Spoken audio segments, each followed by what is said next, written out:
What is going on, you guys? Thank you so much for stopping by and spending a few minutes of your day with me as we talk about taunt games. Yes, it's the taunt game in Clash Royale. This adds so much to the game in my opinion, or it adds so much frustration to the game, but there is little that frustrates players more than, I've got to say it, Mortar and Expo users. So that's kind of what we're looking at today, but we're also talking about the taunts, and I want to hear what you guys think about the taunt system because I feel like it needs to be expanded.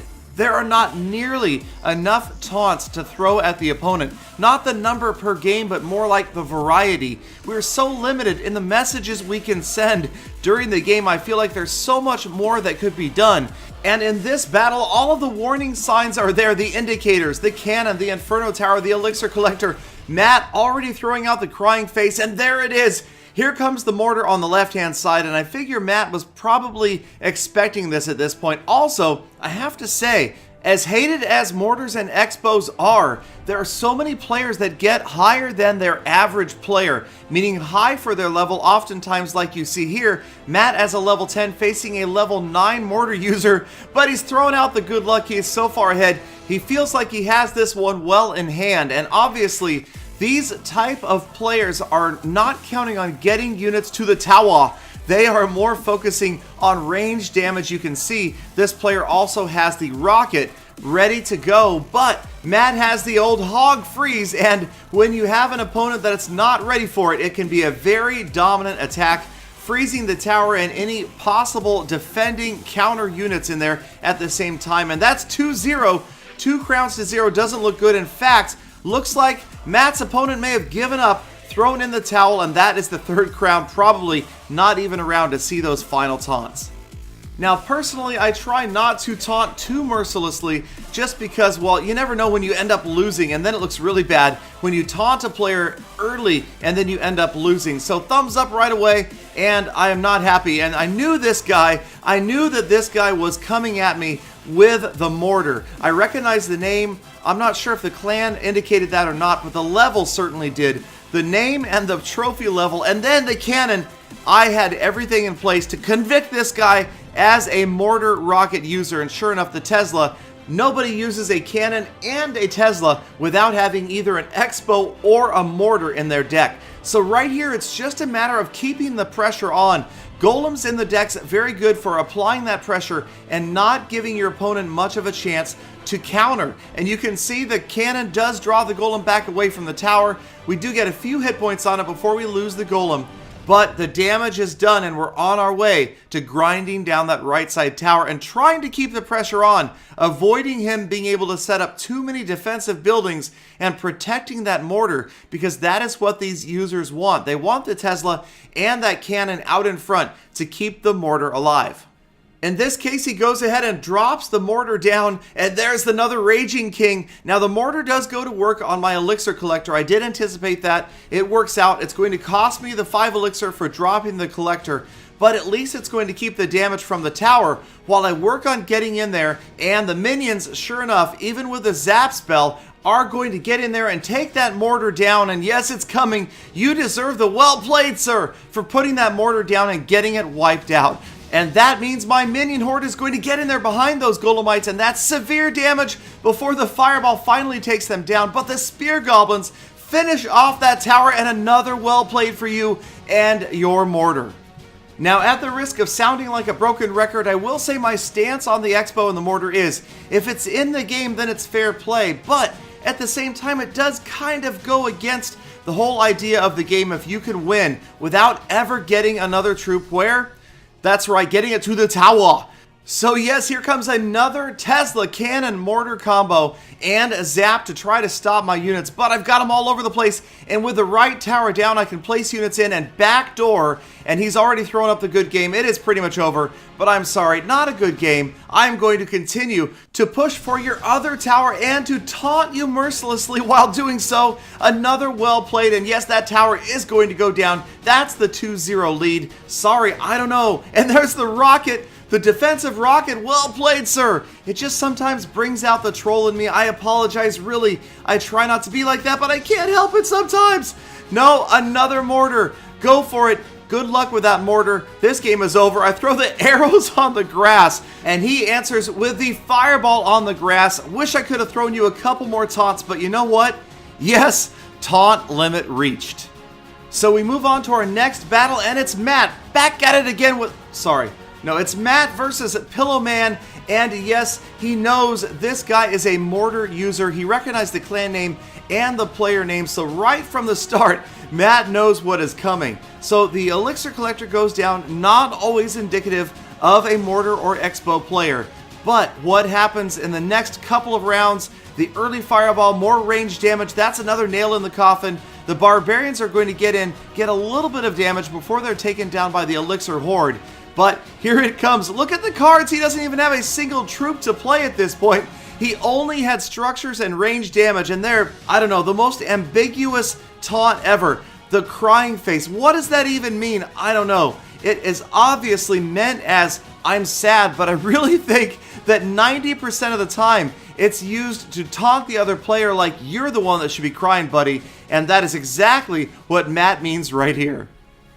Now Matt drops his princess, and here it comes. Yes, it's ranged damage. Here comes the rocket all the way to get that princess and the tower. In the meantime, Matt's got Hog Freeze back on that tower once again. So Matt really doing well with the Hog Freeze. If you can time it right, just takes a couple of times to get through, and Matt very close to taking down that tower. But you can see his opponent had a pair of Elixir Collectors up, so obviously ahead in the Elixir, and here it comes again, the crying face answer to the mortar. Now this mortar is going to get a few shots off. The opponent had the arrows ready. Now, I don't know, is Matt crying this time? Again, I have no idea. So Matt's going to get the mini P.E.K.K.A in there, takes that mortar out of the way, but not before his tower is down well over 1,000 hit points. But again, he still has a significant lead, and unlike his opponent, he's counting on getting his units to the tower to win this battle. And with the second Elixir Collector up once again, that is going to be a tough deficit to overcome. Here comes another princess, and yes, here comes another rocket, rocketing that tower even further down below 1,000. A fireball after the rocket. So really, if you look at this deck, the skeletons are just a placeholder card that's going to help you rotate through back to the range damage. The minions obviously going to try to help protect the mortar as it's up, and just about everything else is range damage, or obviously the defensive inferno and the Elixir Collectors. And yes, they go up once again. Matt working on getting in there. There is another mortar, and it is going to be short-lived. Goes down right away. Did it even get a shell off? I don't think it did.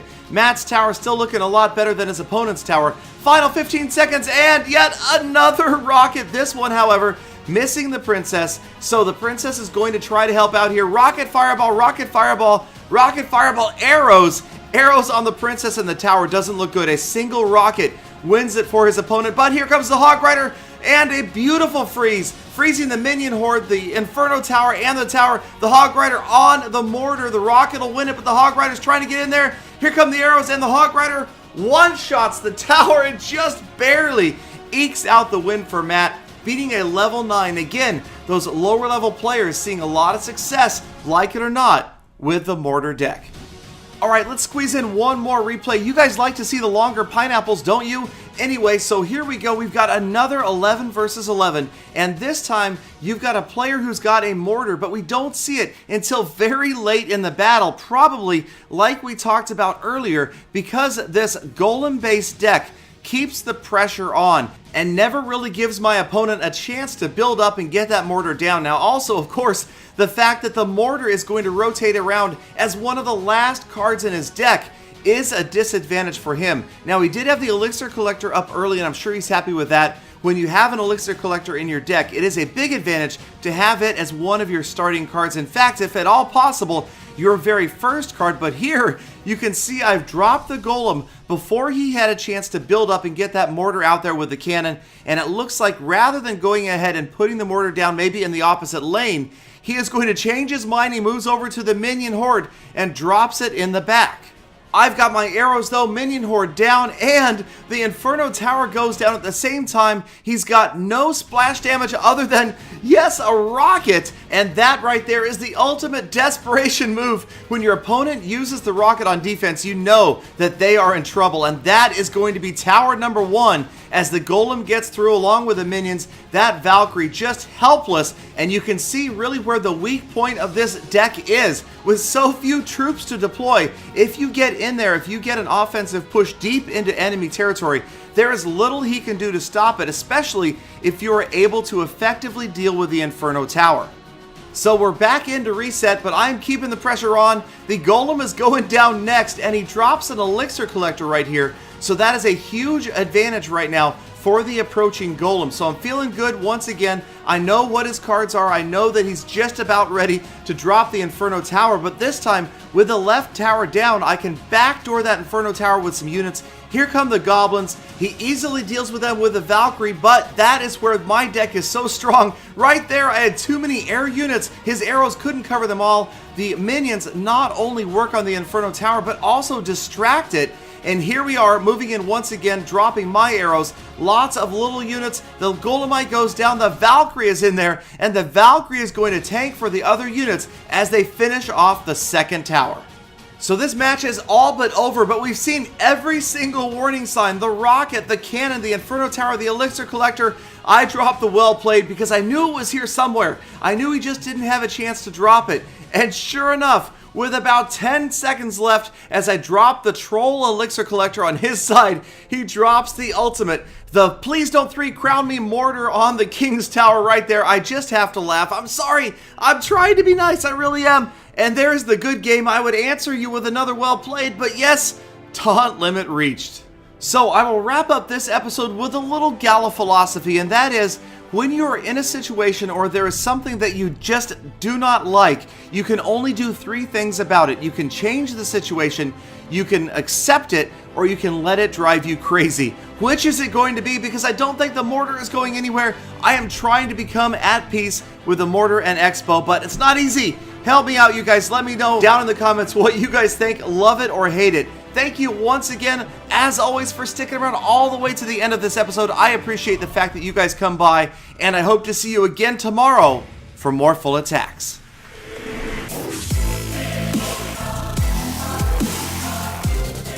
Golly Golem, that was a long episode.